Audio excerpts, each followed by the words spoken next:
పీక కోస్తా. చిరంజీవి గారు ప్లీజ్ మీరు అలా చూడకండి, తిప్పేస్తుంది.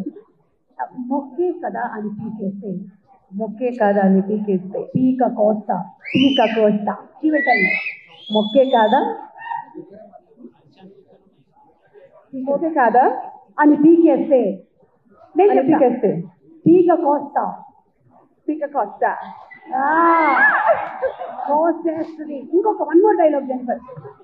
చెయ్యి చూసావా ఎంత రఫ్ గా ఉందో, రఫ్ ఆడిస్తా.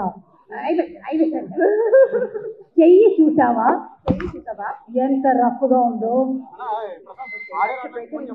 ఎంత రఫ్ గా ఉందో, ఉందో rough ఆడిస్తా. Very nice. Thank you so much, Jennifer. So those were the dialogues of our megastar Chiranjeevi garu. మేము ఎడిట్ చేసేసుకొని మొత్తం కలిపేసుకొని వేసేస్తాం. Thank you very much. Thank you.